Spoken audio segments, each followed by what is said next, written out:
experts to break down SK Telecom T1 K's fourth straight win. Thank you very much, T-Man and Kobe. I'm glad you two survived that game because that was chaotic. I do want to kick this one off talking about the fact that that was the very first time Faker has elected to pick a skin and use it. It's his second ever skin used in competitive play. This is not a lie nor a joke. Monty, do you briefly want to explain the story? Oh, yeah. So he accidentally used a skin during the Champions Winter Finals up against Ozone, where basically the person who was testing his computer was playing Riven, and then he picked Riven, and it was defaulted onto the Battle Bunny Riven skin. So this is the first time he's intentionally used a skin. And what a way to do it. It was dramatic. I want to talk about Fnatic's team composition. They went old school. They had double assassins, double teleport.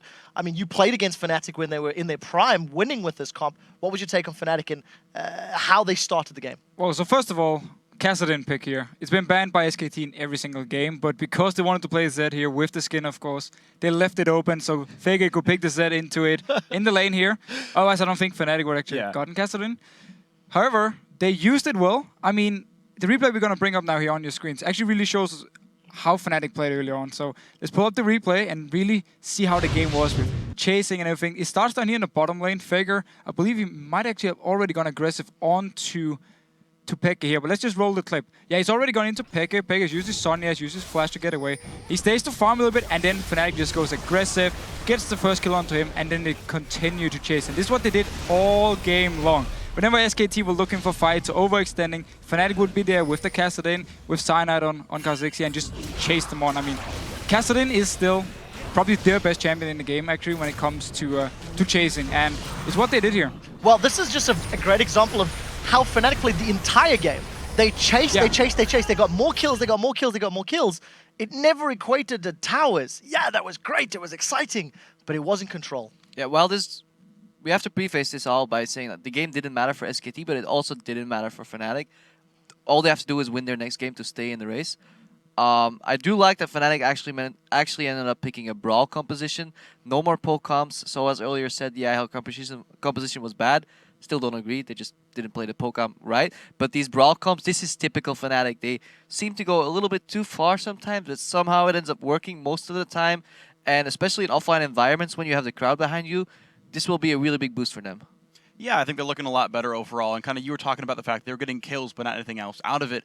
Basically, SKT's lanes were all, I mean, not literally, but like they're all kind of winning, right? Like no one's going to actually beat up Jax 1v1, and he was pushing the whole time. Like Caitlyn's not going to fight Vayne after your first big item. That's just not a matchup you win once the laning phase breaks down. So there's no situation where Fnatic gets to like push their waves up steadily. It's just like, well, mid can shove, then he can roam, but like there's nothing to do after that champion dies. You've got like 3 waves to push through, and you can keep getting 600 gold at a time, but that won't win you the game, which we saw here. Yeah, it's again, the tempo was always throughout that game in SK Telecom's favor, and they were, I think, rather unconcerned given Mandu's choices in itemization, which included a death cap on his support that game, about how that was going to turn out. Yeah, legit. It works out.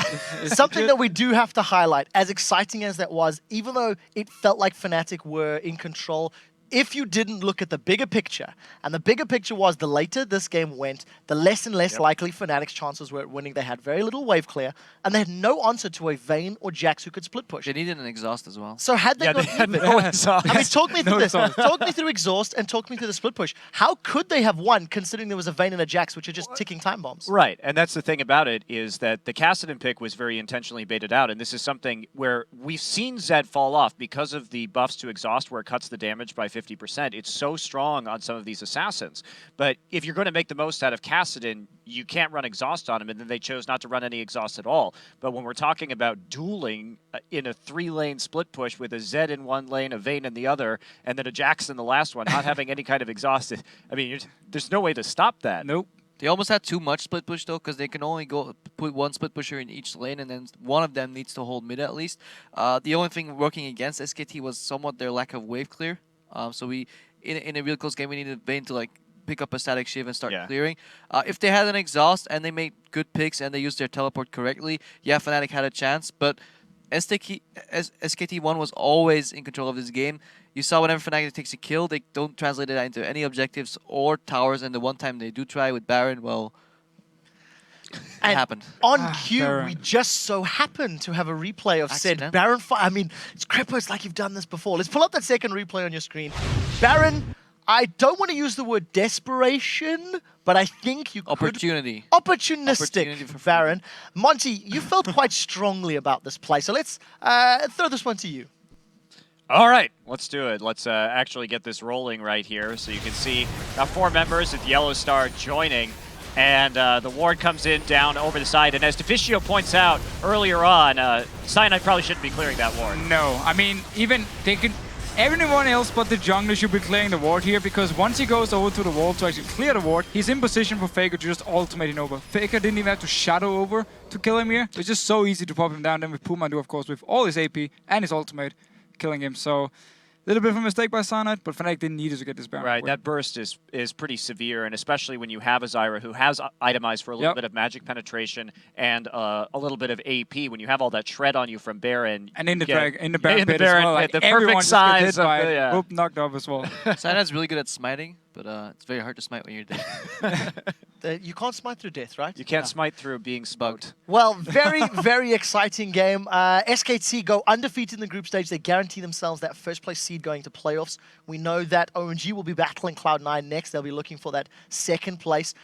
In terms of Fnatic now, their hopes all lie on the very final game of the day against the Taipei Assassins. The winner of that advances through. Freak, what would your take on this be, knowing that TPA looked a little shaky in the previous game, and Fnatic, while it was exciting, they definitely had some moments that they could be proud about? So TPA did some things right this time. Jay's Morgana I actually really like. I think it's the best champion I've seen him play right now. So I like that he went off the played Morgana, right? It lets him make BB carry, and that's like how TPA wins. They're behind is like BB just gets gigantic and plays Jinx or Twitch or something gigantic and wins with that.